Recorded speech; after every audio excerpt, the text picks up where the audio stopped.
Welcome to The Know, I'm Meg Turney. I am Josh Flanagan. Have you ever imagined that instead of outplaying your League of Legends opponents, you might actually work with them for the good of humanity?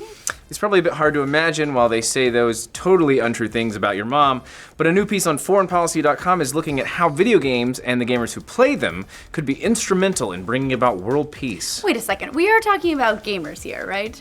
The same people that scammed thousands of real-world dollars away from other players in EVE Online? They are the same, yes. Yes, and made Phil Fish so mad he quit the industry and put Fez up for sale, which nobody's sad about, sorry. Well, to be fair, a lot of stuff makes Phil Fish mad. There you go, and in general, build so many online penises that LEGO invested a ton of money trying to build a dong detector to eradicate giant penis-like structures in LEGO Universe? I've got a dong detector. Ah. Oh my goodness.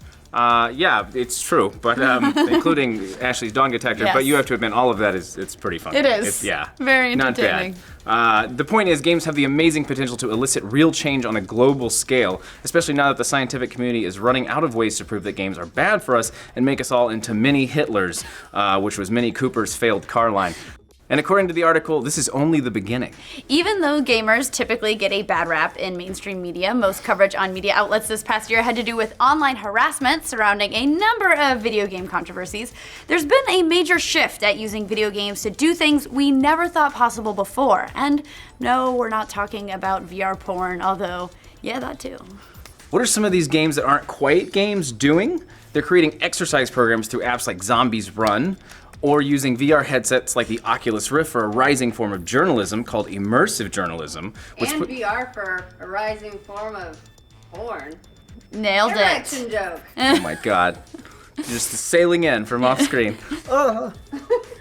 Just like porn. Just dicks. Just like the New Zealand Prime Minister. There's dicks. You didn't Everywhere. see he got hit by a pink dildo? No. Oh. God. Josh, why don't you tell us what immersive journalism is? Well, immersive journalism, for those who are curious, puts you on the ground in places around the world to build empathy and raise awareness about global issues. I would like to do some immersive journalism in Hawaii. Yes, please. Games are giving women in Saudi Arabia the opportunity to drive for the first time in the country's history. It just happens to be virtually on badass motorcycles while fighting pixelated villains. It's not quite gaming, but geeks are also powering Compute for Humanity, which uses crowd processing to mine bitcoins, whose value is then funded to various humanitarian efforts around the world. That was started by a 24-year-old, by the way, which makes me feel like I've basically accomplished nothing in my life at the age of 19. Which is not true because you've already done so much, you young whippersnapper. I know. It's grayed my beard. But more importantly, thanks to games, significant efforts are now underway to heal deep generational scars between people groups and build metaphorical bridges to conflicting territories. Bandura Games, an Israeli-Palestinian game company, created a cooperative zoo management game specifically designed to pair up people on either side of the Israel-Palestine conflict zone. So far, their findings indicate that it takes just 15 minutes to turn strangers into friends. Not even that long. Yes. Not even. Building empathy in the process for someone else's point of view. They do this by showing you more information about your co-op partner after the match is over. Their mission statement basically says that if gamers turn their 3 billion hours a week of gameplay into 21 billion hours a week of co-op play, it would actually help save the world, like Captain Planet. We've got to play more. Yeah. Games. Heart, get out of here. All right.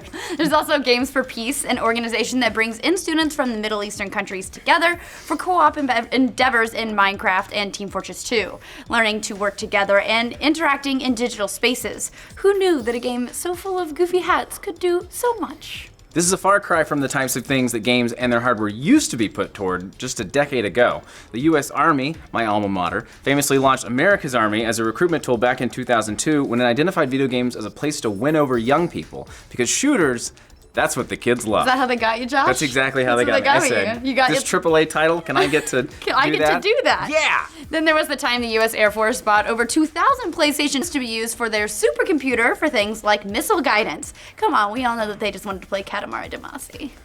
So all of these efforts are great, you might be thinking to yourself, but is there any real possibility that video games could actually affect world peace? Well, you might be underestimating the power of video games. We're starting. It sounds like an 80s infomercial right now.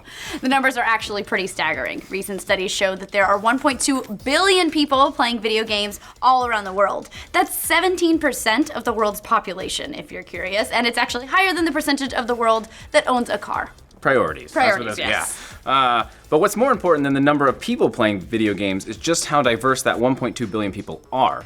All studies point to the fact that around 48% of video game players are women, and that the huge population of gamers comes from all over the globe. In fact, 65% of mobile users in the Middle East play games, according to recent studies.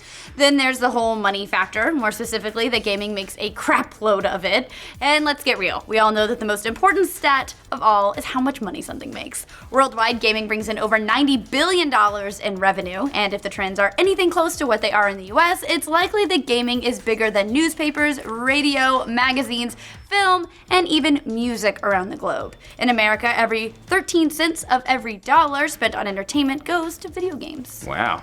And 50 cents goes to Beyonce. We don't have a source for that, but it's probably true, and the source is probably Ashley. Wherever the rest of that money actually goes, the point is that gaming has the number of people behind it, global penetration, and the global dollar bills to do some actual significant good in the world. And despite what some would have you believe, gamers are already doing their part. We've seen gamers turn out in force for charity streams like Extra Life, where badass gaming communities like ours raised over $500,000 for kids just from RT. For Wow. the kids. For the kids. Gamers also powered the solution of scientific problems. Back in 2011, gamers solved the structure of a crucial enzyme in the reproduction of HIV through puzzle game Folded. And soon, EVE Online will let players analyze and tag millions of scientific images to aid in the Human Protein Atlas. So good job, gamers. You're already pretty damn awesome and way more powerful than you yourself know. Time will only tell the kinds of amazing things video games will continue to do in the world. And hey, who knows? Maybe we'll spend less time teabagging each other and more time being humanitarians. I hope not. I like tea bags. I like, I'm a tea guy. You're a tea man. I'm a tea partier, a tea bag partier. But don't stop making dick towers. The rest of you out there, internet, never change. Also more tea bags. What do you guys think of the idea of video games being potentially instrumental in world peace? I mean, is it realistic or is it just pie in the sky type thinking? For future news on the positive power of video games and the latest architectural phallic wonders, And dick detectors. Yes. and Dig Detectors by Ashley, like this video and subscribe to The Know. You nailed it, buddy. Thank We're you. gonna rename it to the dick. The Dick. Dick? It's hard because I Is it try and hard? yeah, Is it hard? it's The the Dicks. hardest program we've ever done. The dick's hard. Welcome to the Dick, where we only do hard news. It's just like, welcome to The Dick. I'm Meg, and then it just cuts to a dick, and then that's That's credits. the end. It, yeah. That's the end. That's And actually what my career is slowly devolving into. Is just, I'm Meg. I guess I take my shirt off now, and then a dick, and then right. that's it. You are riding the dick. That's, I have 2 degrees.